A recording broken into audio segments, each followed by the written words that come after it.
Compromise प्रधानमंत्री हैं। अपना आक्रोश अगर भाजपा का झंडा देख के कोई निकाल रहा है तो उसके लिए हम जिम्मेदार कहाँ से हैं? और प्रधानमंत्री ने एक झूठ भी कहा, कोई जिसका मतलब नहीं, जिसका कोई सर पैर नहीं, वो सब मुकदमे हो रहे हैं, छात्रों को जेल में डाले जा रहे हैं। 2022 में जो पेपर लीक में थे संजीव मुखिया, उनको जस्ट बेल मिला है।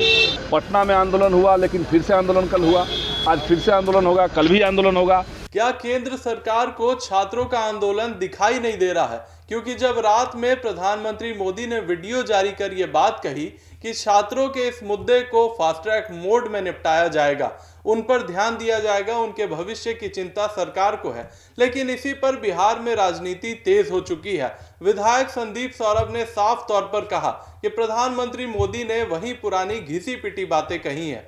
उन्होंने कहा कि जो भी इस छात्रों के पेपर लीक में संलिप्त है उन पर कार्रवाई की जाएगी, उनको गिरफ्तार किया जाएगा।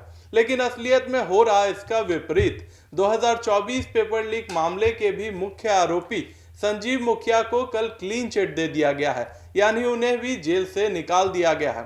तो वैसे में क्या कुछ कह रहे हैं विधायक संदीप सौरभ, आप भी सुनिए। प्रधानमंत्री ने कल 1 बजे रात में घिसी पिटी बातें कही। उन्होंने कहा है कि हम फास्ट ट्रैक कोर्ट बना दिए, हम सेंसिटिव हैं। छात्रों के ऊपर जो ब्रूटल लाठीचार्ज दिल्ली में हुआ उसके ऊपर एक शब्द नहीं कहा। और प्रधानमंत्री ने एक झूठ भी कहा कि जितने paper leak, NEET paper leak में जितने लोग शामिल थे सब लोगों को हम लोग जेल में डाल दिए हैं, जबकि हकीकत क्या है, सबको बेल मिल रहा है। 2022 में जो पेपर लीक में थे संजीव मुखिया, उनको जस्ट बेल मिला है। तो प्रधानमंत्री डरे हुए हैं, कॉम्प्रोमाइज प्रधानमंत्री हैं और छात्रों के आक्रोश को ठंडा करने का जो कोशिश कर रहे हैं वो अब नहीं होने जा रहा है। आज फिर से छात्रों ने आह्वान किया है करने का। देखिए, अब तो लगातार जब तक धर्मेंद्र प्रधान का इस्तीफा नहीं होगा तब तक देश भर के छात्र आंदोलन करते रहेंगे, अपना आवाज़ उठाते रहेंगे। नहीं,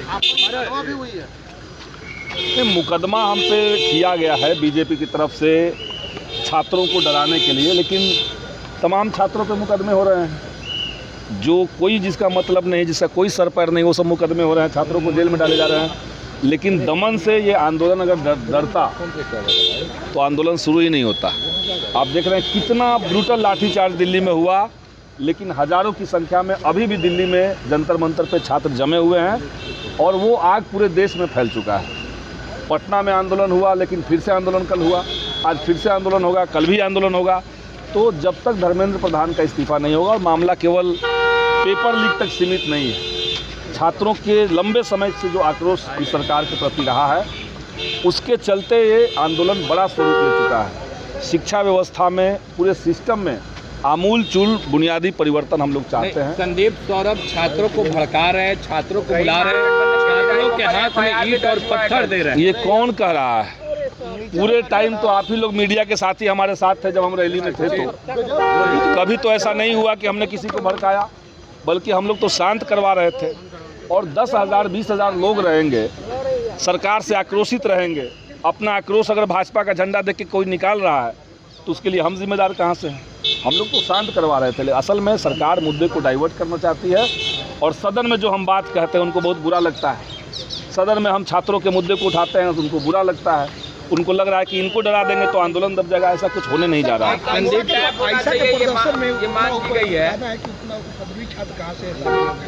अब कुछ छात्र तो हो सकता है कि सरकार ने खुद भेजे हों। दिल्ली में आप सब लोग देख रहे थे कि कैसे आंदोलन शुरू हुआ और वहीं पे एक लॉरी में पत्थर भरे हुए थे, वहीं रखा हुआ था, जबकि सबको चेकिंग करके अंदर जाने दिया जा रहा था। तो सरकार मुद्दे को डाइवर्ट करने के लिए इस तरह की बेबुनियादी बातें कर रही है। और जो छात्र आक्रोशित थे वो कोई प्रोफेशनल आंदोलनकारी तो है नहीं, हर बार तो आंदोलन करने नहीं आ रहे हैं। पहली बार आंदोलन लोग करने आए हैं, आक्रोशित थे, आक्रोश में कुछ हुआ। लेकिन आक्रोश कहाँ से जन्मा? जब गांधी मैदान में रैली शुरू होने से पहले ही छात्रों को लाठियों से बुरी तरीके से पीटा गया, वाटर कैनन चलाया गया, वहाँ से छात्रों को का आक्रोश जो था वो बढ़ा। तो जैसा कि आपने देखा कि विधायक संदीप सौरभ का ये साफ तौर पर कहना है कि सरकार को छात्रों की बिल्कुल भी चिंता नहीं है। वो वही पुरानी बातें कर रहे हैं जो हमेशा से करते आए हैं। और जंतर मंतर के साथ साथ पूरे देश में जो ये आंदोलन देखने को मिल रहा है, इसका भी कोई परिणाम निकलने वाला नहीं है। ऐसे ही खबरों के लिए जुड़े रहे हमारे साथ और देखते रहें देशवा न्यूज़। धन्यवाद।